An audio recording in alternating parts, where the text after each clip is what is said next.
Gentlemen, I have compiled my favorite tag teams, top 15. And to give each team some context, I'm going to give a year that tag team peaked, in my opinion. So, a lot of teams stick around very long, maybe too long, and they kind of water themselves down or they just pass their peak, like we all do. But I thought I'd give it a year to give you my opinion of when they peaked or what their best year, my favorite. And once again, this is my favorite 15 tag teams and a year that they were my favorite. So here we go, Mike Messier's tag team list. Number 15, America's Most Wanted. I believe it's guy's name was Chris Harris and James Storm, of course. Chris Harris, if I'm getting the guy's name right, we haven't seen him in a long time. Of course, James Storm would be part of another great team, Beer Money, with Bobby Roode, but I just kind of preferred that 2004 is the year I'm giving them. Beer Money came later, of course. America's Most Wanted. Those early TNA days, some people hate TNA, some people liked it. I try to give it a shot, and they had a great. I've got it on my computer right now that the Triple X Steel Cage match, Turning Point, I believe, was the match where the guy walked across. I think it was Elix Skipper, if I get this thing right. I remember watching that at the time. It was a fantastic maneuver. Of course, that was Elix Skipper doing the move, but the guy sold or whatever. Maybe that was Christopher Daniels. Man, I'm getting fucked up already. The next, number 14, sticking with TNA, but this is a groundbreaking pick. The only female tag team on the list is the Beautiful People. Number 14, now I feel bad because I forgot the Jumping Bomb Angels, but we'll put the Jumping Bomb Angels on the next list of some kind. The Beautiful People and Jumping Bomb Angels, you could say 1988. See, this is how much wrestling knowledge just floats around this brain. Let's stick with the Beautiful People. I'm going to say 2008. I remember the first time I saw the Beautiful People was 2007, late 2007. Basically, the original two members, Velvet Sky and Angelina Love, just a fantastic, gorgeous women. I remember one time Velvet Sky had a shirt that said, I'm the hot friend or something. She was, so she's gorgeous. And, whatever antics they might do outside the business or the pregnancy issues or they're getting pregnant. But when they were single and gorgeous and blonde and just having fun out there, they were a lot of fun, beautiful people. And I thought they actually could, do a good segment or two. So later on, Madison Rain joined them, Lacey Von Erich. And it's once again one of those things where, same thing with the Freebirds. Once you get away from those core members, it kind of waters it down. Beautiful People, 2008. Number 13, New Day, 2016. That's good. I mean, they've stuck with their three guys, and they had a rough kind of first couple of months with the positivity gimmick, and then the fans, of course, turned against them, and before you knew it, the fans were back in their corner once they turned heel. So kind of that Rock syndrome type of deal. But I always enjoyed the New Day, still do. I mean, I think it's when you're kind of half, wrestler, half novelty act. Not putting them down, just saying a lot of what they get over is the gimmick or the humor. It's hard to maintain being funny all the fucking time. That's why when they turned DX, heel, I think in 98, 99, it didn't quite work as well. Like when Triple H became the champion and he had Road Dogg and Billy Gunn or whoever backing him up, it never was quite the same. Or X-Pac. So New Day, 2016. Number 13. Number 12 on my list, the Wild Samoans, the original Wild Samoans, off on Sika. We'll say 1983. They even had Samala, one of their sons, I believe Sika's son, Samala or Samu, who would go on to be part of his own team, a generation or half a generation later, the SST, I believe, if I have that right. But the Samoans, the original Samoans, just a couple of badasses, and they sold that gimmick. We're talking on the Cult of Kayfabe tonight, I guess. People are talking about foreign wrestlers and gimmicks. And the Samoans were another one of those examples. At the time, it was a little more innocent or a little more naivety. But you really did think you'd go to Samoa and these guys would be eating chickens or something, But the Samoans were really tough guys, and just remembering them not really doing great moves besides the Samoan drop, just a lot of nerve pinches, headbutts, just basic stuff. Wearing no boots, and having Captain Lou Albano, just great stuff. The first wrestling magazine I remember having had the Samoans on the cover with Captain Lou Albano, and the cover was what happens when the Samoans get too smart for Lou Albano. So just great team. Number 11, I will go with the two-man power trip of Steve Austin and Triple H, 2001. Yeah, well pointed out. Someone pointed out that they were a short-lived team. Basically because they lost their belts, Triple H, legendary, losing the tag team title match to the wrestler we don't name, or sometimes we do, and Jericho, the injury of the quad, and blah, blah, blah. But the two-man power trip, Steve Austin and Triple H come in at number 11. I will say this, some of the guys on this thread, I will give them names. Well, they have names, obviously, but I'll name their names. T.C. Ivory, Michael Law, and Michael D. Jones kind of challenging me, and that's good. No matter what you do in life, if people challenge you to kind of back up your opinion or reevaluate yourself, sometimes people don't want to do that. And I've been guilty of that, sure. Where you don't want to question your own thoughts, but sometimes you have to. So thanks to those guys. I'm sure they've got their own lists. Somebody mentioned Steamboat and Youngblood. One of those guys, I think Michael Jones perhaps mentioned that, or T.C. Ivory or Michael Law mentioned Steamboat and Youngblood. Yeah, they probably were. I think the common factor in all that, Steamboat and Youngblood, 1983, you had the cage match against Kernoodle and Slaughter, which I finally saw this year. I got it on some DVD, which is just great bloodbath. Steamboat and Youngblood probably were better than Steamboat and Douglas, but I think the common thread is Ricky Steamboat. And not only probably one of the greatest baby faces, top three. That's a whole other list, but Steamboat. But the funny thing was, when Steamboat came back to NWA after being in WWF for a while, he never quite was well received or was expected. If you were watching at the time, you know what I'm talking about, that Steamboat did get kind of a pissy audience reaction. And I think because maybe he brought out his wife and kid to the matches and fans didn't like that. But Steamboat was a great wrestler, and his team with, yes, Jay Youngblood, 1983, the feud with Kernoodle and Slaughter, and then the feud with the Briscoes. Unbelievable. Starrcade 83, a great match when they beat the Briscoes. Speaking of beating, I think the Giants just won a football game here, so they will not go the whole season without a victory. I don't know if everyone, Jim Rome, the sports guy, host, used to do a thing where if a team lost all 16 games, Jim Rome's show would go do a live party or something at that town. I don't know if you guys remember that. So I guess Jim Rome doesn't have to go to New York, if that still applies. Tully and Arn, 1988. Oh, I'm sorry, I skipped somebody. I jumped ahead. So that, I jumped two guys, two teams, Steamboat and Youngblood in 83. Number 9, 1983's Johnson and Atlas. Rocky Johnson and Tony Atlas. A lot of 1983s on this list.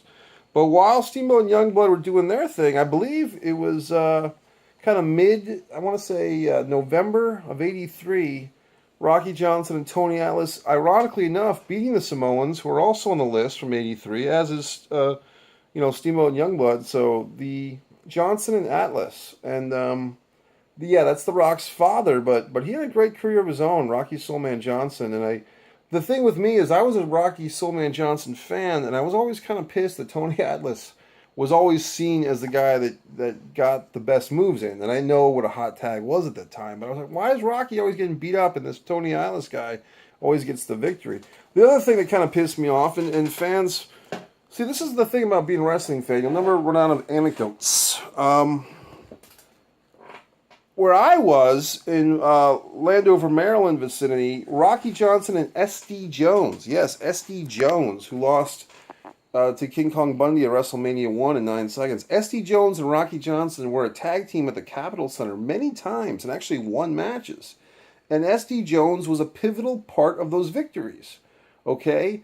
So what people don't want to realize is S.D. Jones was actually a guy who would win matches at house shows when he was teamed up with Rocky Johnson. Then he'd go on TV and he'd lose all the time. It made very little sense, to me at least, and it still wouldn't make any sense. Why would you have a guy be a jobber on TV, meaning S.D. Jones, but win matches at house shows? Well, that was S.D. Jones's plight. And so when Tony Atlas came in and he started teaming up with Rocky Johnson, I was kind of pissed because I liked S.D. Jones, believe it or not. So anyway, Johnson and Atlas, but to give Atlas his... And I've met Tony Atlas in recent years. A very funny guy and very cryptic. Just a weird sense of humor, but he is funny. Fantasticks is another team I forgot. Rogers and Fulton. I did get to ring and introduce Bobby Fulton, believe it or not. Once upon a time, I did some ring announcing. One night of ring announcing in Greensboro, North Carolina. Bobby Fulton was on the show. First show I was ever involved in, and I ring announced Bobby Fulton. Really nice guy. And 1988, if you watch the Fantasticks against the Midnight Express, first they had a TV match where they're basically trying to get the Fantasticks over for taking over the Rock and Roll Express spot, I guess. And then they won this like non-title match, and then they fought the Midnights at the Clash, the first Clash, and then they fought them again in Baltimore at the Great American Bash, and then they kind of faded out for a few months. They actually teamed up with the Rock and Roll Express when they came back in some 8-man tags, and then the Fantastics were back in the U.S. title picture in a tournament, and they beat, I believe, Simmons and Eddie Gilbert, believe it or not, at a Clash 4, and then the Fantastics went ahead and lost to Steve Williams and Kevin Sullivan at Starrcade 88 Norfolk on December 26, 1988. So we'll say the Fantastics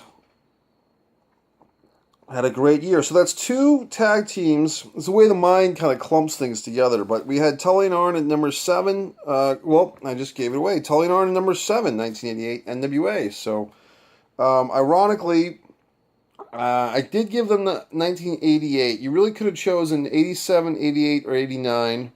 Really depends on the flavor you like. Tully and Arn didn't end... because by 1988, at the end, Tully and Arn were gone. They were just starting up with WWF. I think they appeared at Survivor Series. I'm watching this Elix Skipper thing right now. I still watch this. I don't want to get copyright, but he just did that. If you ever seen that, it's Turning Point 2004, America's Most Wanted versus Triple X, Steel Cage match, Impact Wrestling, and the killer move of all time. Raven has a whole podcast about that one maneuver. So what I was getting at was Tully and Arn, 1988, Clash of Champions versus Luger and Wyndham. Then they get the belts back at they called it the Shot Heard Around the World, or the Clothesline Heard Around the World, when Barry Windham turned on Lex Luger. Tully and Arn going to the finals, I believe, of the Crockett Cup. They didn't win it. They lost to Sting and Luger, but they just had a great year, 1988. Really, take your pick. I was close to saying their WWF year because I did like how they went to the WWF and teamed with Bobby Heenan, but it wasn't the same if you didn't have the other Horsemen, and if you didn't have that legacy and just that history, really, the fans and the Horsemen. That's what it was all about. And so when they go over and they beat Demolition, it wasn't quite the same. Yeah, I just got a lot of things from, like, a very clumpiness here of my list. Then it was very strange. I had Tully and Arn at number 7, and then I did a lot of scratching and sniffling because I was close to doing a totally different list for 3-man teams, but I've decided if there is an exception, I'm going to keep the Freebirds at number 6, 1983, Texas. Why the Freebirds? I'll give it away, spoiler alert, don't have the Von Erichs on the list at all. I always saw the Von Erichs as brothers, as 3 guys, 3 or 4 Von Erichs at any given time that would team, but they weren't really a tag team, if that makes any sense. Like Kerry and Kevin, you could make a case for, I guess. And they did have tag team championships, but I really saw the Von Erichs not so much as a tag team, but as a family, if that makes any sense. And the Freebirds were a tag team. So that's why with the Freebirds. And I am going to count all 3, Gordy, Roberts, and Hayes. For the most part, and I think even Hayes would agree, that Hayes on the outside, Gordy and Roberts on the inside. But I would say this, I was pretty much a Hayes and Gordy guy. Personally, no offense to Buddy Jack Roberts, he was good too. he had a sniffling look to him. And Buddy Jack did some good stuff with the SST, you know, years later when he was just a manager. And unfortunately, two of those guys are gone now. And only Hayes is left. But the Freebirds, yeah, the Freebirds, I will put them on the list. Number 5, going back, I guess my sweet spot is pretty obvious. Midnight Express, 1980. Guess which year, folks? Guess which one? 1987. I'm going with Lane and Eaton. And I'm leaving Condrey out. I'm going with Sweet Stan and Beautiful Bobby. Why? I think they brought, and I always thought it would be nice if, as a tip of the hat, they called them the Fabulous Midnight Express, but they didn't do that. I thought because the Fabulous ones, you had all that knowledge and experience from Sweet Stan Lane as a babyface, selling to big guys. You know, he had a lot of matches with the Road Warriors as a member of the Fabulous ones, and he fit right in with the Midnight Express. And no offense to Dennis Condrey, but I think Sweet Stan was just a lot better. And this pissed people off once upon a time. I said I kind of questioned, hey, was Stan Lane the better Midnight Express member than Eaton even? And people get pissed, but it's my opinion. You know, I like Stan Lane. I think he's a great wrestler. He also helped with the ring announcing. He would ring announce Cornette, who would then ring announce them. I like Eaton too. You know, I'm not going to piss on fucking Bob Eaton or anything. Next we have a surprise pick, because you can see that my list is very NWA, WCW dominated. Number 4, I forgot Nash and Hall. I got to put them on like number 16 or something. Number 4 on my list, the British Bulldogs. Yes, Dynamite Kid, Davey Boy Smith. 1986, WWF won the tag belts, WrestleMania 2. Probably the only real classic match of WrestleMania 2 was the Bulldogs. If you had to pick one match of WrestleMania, this might be a good thread. One match of WrestleMania per WrestleMania, I would pick WrestleMania 2 Bulldogs over Valentine Beefcake. Even Beefcake did his part. Great match, probably a 30-minute match. At least it seemed that way. And they were just a great team. And a lot of people will say that Dynamite carried them, or Dynamite taught Davey Boy all this stuff. Maybe, I don't know. But at the time, I just liked them. You know, even Jesse Ventura, who always cheered for the, you know, supposed heels, he liked the Bulldogs too. Number 3, and this is what it gets down to, folks. This list, I'll dedicate it to Bubba Ray Dudley. Not that he needs it. I mean, not that he cares. Maybe he does. He probably would, knowing him. Bubba Ray Dudley, number 3, and Devon Dudley, number 3. The Dudley Boyz. And what year would I say? 1998. They won their first, I want to say they won their first ECW tag title in, I want to say March of 97. I did go to Barely Legal. I was there in attendance. I interviewed Bubba Ray many times. And they were a great team. But 1998, if you had seen them live or even on pay-per-views or whatever, they would almost ignite riots. They really would. But it wasn't just about that. It was about they had great matches. I think if any team on my list suffers because I'm only going like by, you know, peak year, the Dudleys probably do, because I think I could totally make a case for the Dudleys that they had the most peak years out of anybody. They probably had 10 years that they were just as good. 2005, you know, 97 to pick your fucking year, folks. And even, you know, Bubba Ray had a couple of good singles years too. And Devon, Reverend Devon could have worked a little bit. I don't know. But basically, the Dudleys were a great team. Fire matches. I mean, and you have to say, you know, with all due respect, give it up to their opponents, because their opponents, Axel and Balls, took a lot of abuse, going through flaming tables. I'll even give them credit. New Jack and Mustafa, the Eliminators, Cronus, my friend Cronus. I forgot Cronus and Saturn. They'd be like number 17 or 18 on this list. So all those guys, the ECW was just packed full